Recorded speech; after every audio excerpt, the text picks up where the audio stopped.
tugiye gukora boilo y'ifi. Tugiye kubereka uburyo umuntu akora boilo y'ifi. Ntabwo bikomeye, ni ibintu bisanzwe.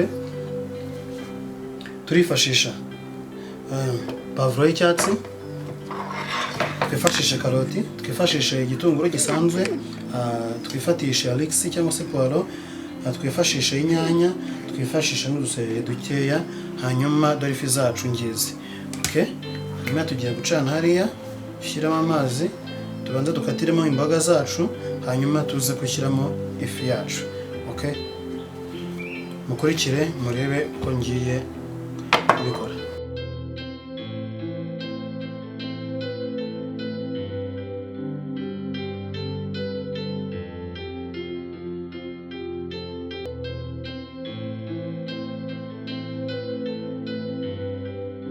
Okay? Yes.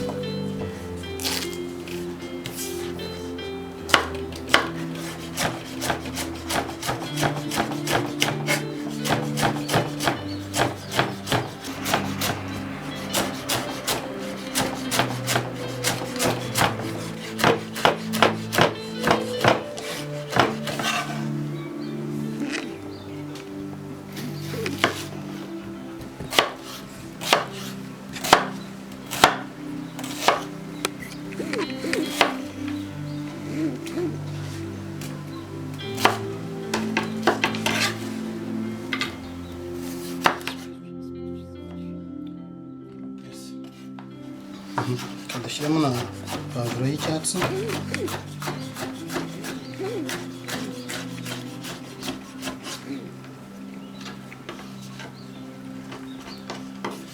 Tugiye nkonda utuntu dutoya, kuko nibwo umuntu abasha kuba yaturya bimworoheye bitamugoye.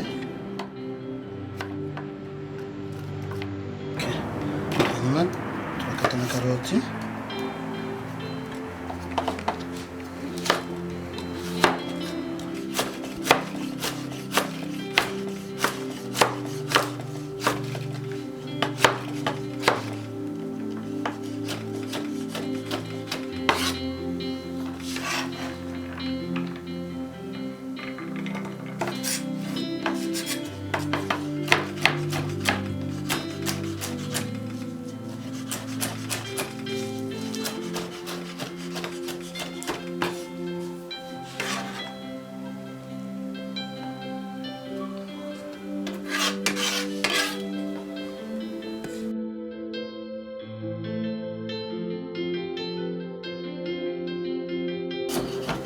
rero yacu tugomba gushyiramo nayo tungurusumu.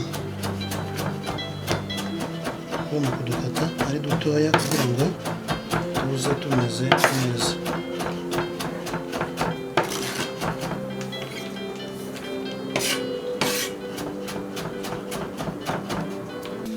Hanyuma tugiye gucana dutogose imboga zacu, then tubone kuza gushyiramo amafi.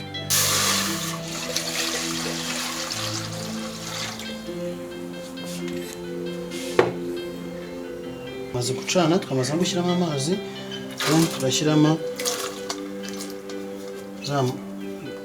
rwa ruvange rw'imboga twakase, hanyuma dutogose. Hanyuma turaza gupfundikira kugira ngo imboga zacu zishye vuba. Tugiye kongeramo inyanya muri ya buro yacu, nkuko nabibabwiye igihe umuntu agakata utuntu dutoya dutoya. Okay. Yes.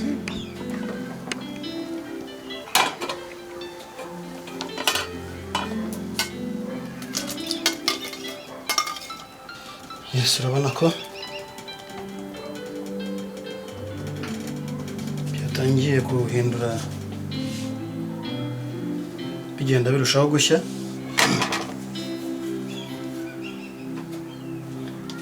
Noneho ngiye gushyiramo ifi.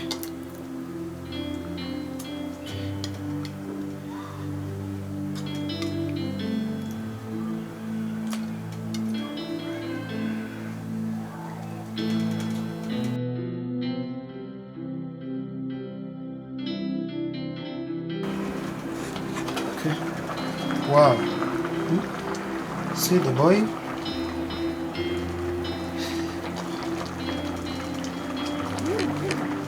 Ubundi boyiro iba igomba kuba ifitemo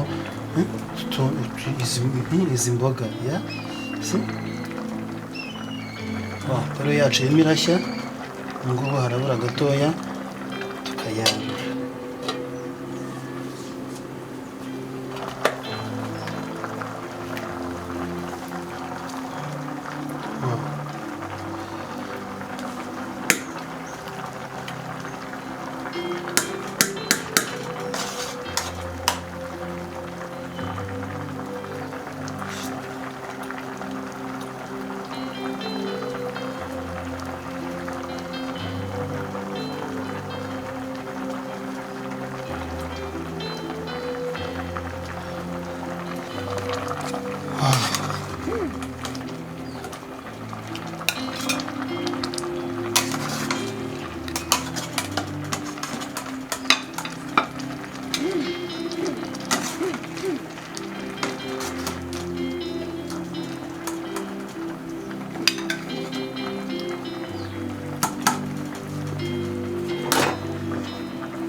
Okay, boyiro yacu y'ifi murabona ko yamaze gushya.